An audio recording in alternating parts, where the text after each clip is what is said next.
How's it going, folks? It's T-Biz and Overlord of Overlord Productions here. and Jolly good show.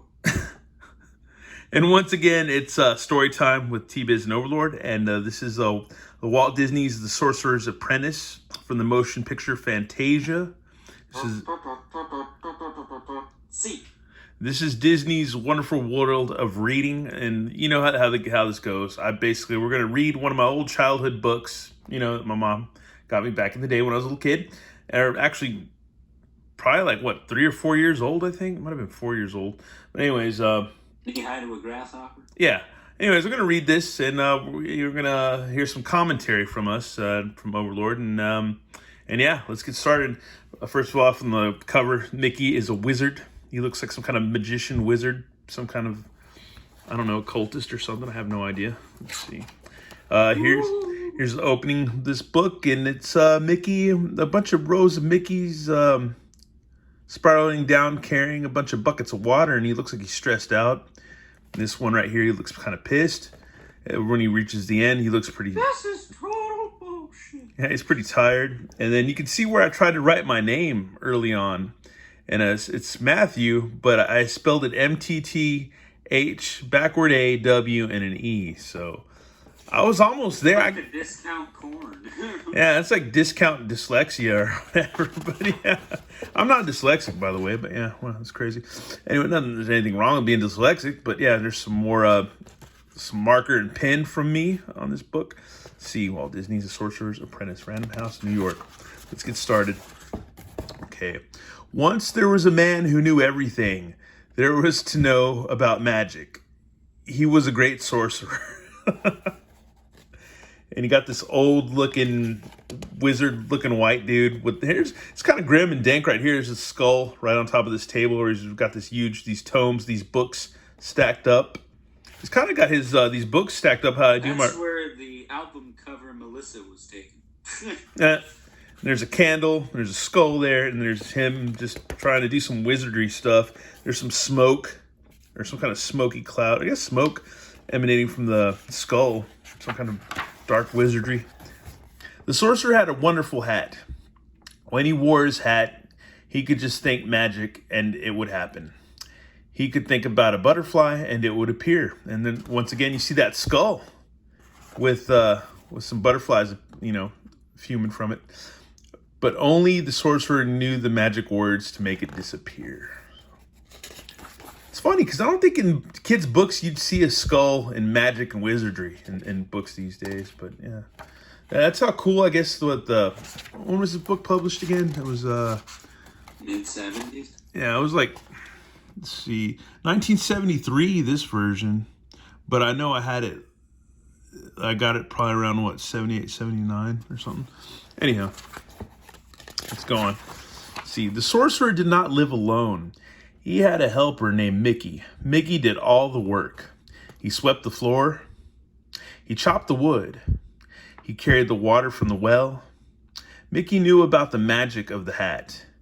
If I had that hat, said Mickey, or it's all, if I had that hat, I'm not going to do his voice. Anyways, if I had that hat, said Mickey, I would never have to work again. Or if we had that hat, we could afford all that Motu crap that was revealed earlier. Yeah, very true, very true. One day, the sorcerer had to go out.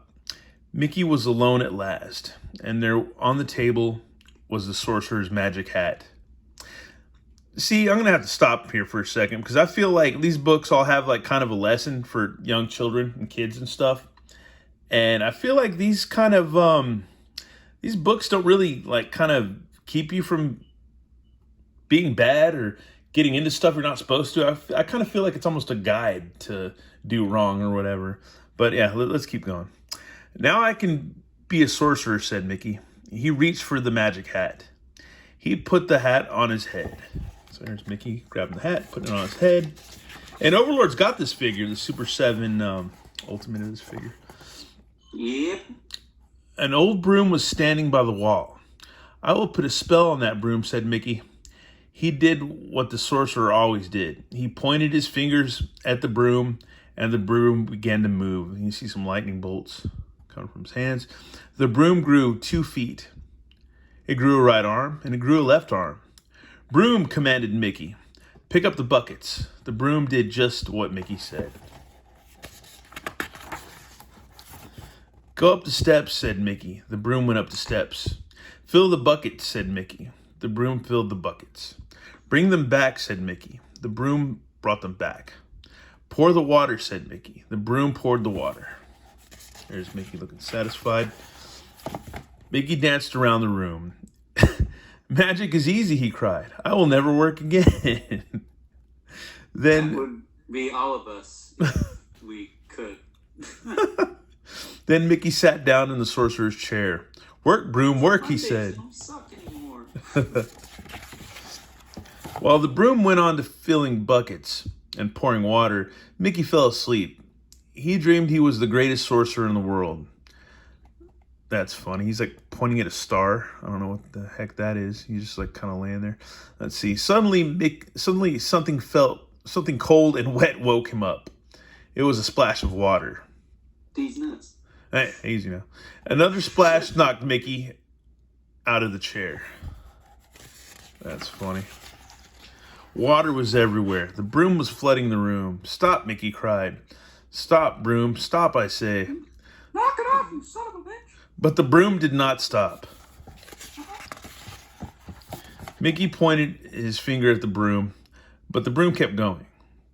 He held out his arms, but the broom pushed him down. He grabbed the bucket. You jerk! I'll kick your ass. He grabbed the bucket, but the broom held on tight. Wasn't there any way to stop the broom? The axe. Mickey grabbed the axe. He chopped the broom. Basically, Mickey became a serial killer towards brooms. Pretty much. He chopped the broom into bits. Well, that's over, said Mickey. But it wasn't over. Something strange was going on. The bits of wood began to move. The bits of wood turned into brooms. All the new brooms had feet and arms and buckets. They marched up the steps, never stopping. The brooms came back with more water. Mickey leaned against the door and to keep them out, but the brooms pushed it open. Mickey held out his arms to hold him back, but the brooms walked right over him. I'm a sorcerer, cried Mickey. You must do as I say. But the brooms marched on and on. They're walking all over him, walking on his butt. Brooms and more brooms, buckets and more buckets. In a great line, they poured and poured. The water got deeper and deeper. Poor Mickey. It was all he could do to keep his head above the water. Then the sorcerer's book of magic floated by. Mickey grabbed it. Page after page, Mickey looked for the magic words that would stop the brooms. Knock it off, you son. But the water began to whirl. Mickey couldn't read the words. Mickey hung on to the book and went around and around in the water. Spinning faster and faster, Mickey was caught in a great whirlpool. Now there was nothing he could do. Poor Mickey. But what was this? A great dark shadow on the wall. The sorcerer had come back home. Oh, there he is, man. He knew at once what Mickey had done. He raised his arms and roared a great command. There he is with his arms up and stuff. See the water spreading out or splashing So this out. is what happens when Mr. Brian catches me going through stuff downstairs. The brooms in the water disappeared. Just one broom was left, and the old broom standing by the wall. The sorcerer is frowning. He looked down at Mickey. You suck. Mickey took off the sorcerer's hat. Very carefully, ever so neatly, he made it look nice again. Then he gave the hat back to the sorcerer. Just a little magic trick, haha, said Mickey. But the sorcerer did not laugh. Magic trick.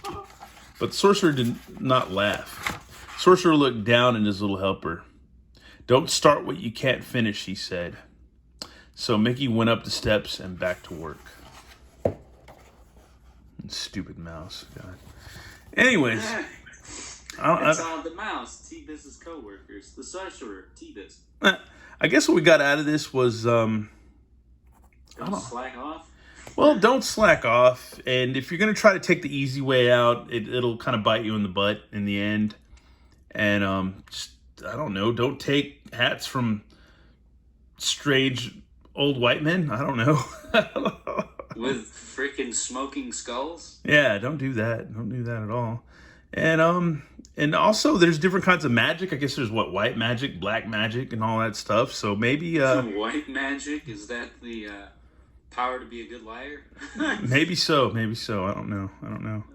With our low key, whatever. It's all White magic. Anyways, but yeah, and here's a little bit of the back of the book. This series is comprised of new stories and adventures and special adaptations of the Disney classics Donald Duck, Mickey Mouse, Dumbo, Peter Pan, and all the other Disney favorites will be along to us. I never got the Peter Pan book, so yeah.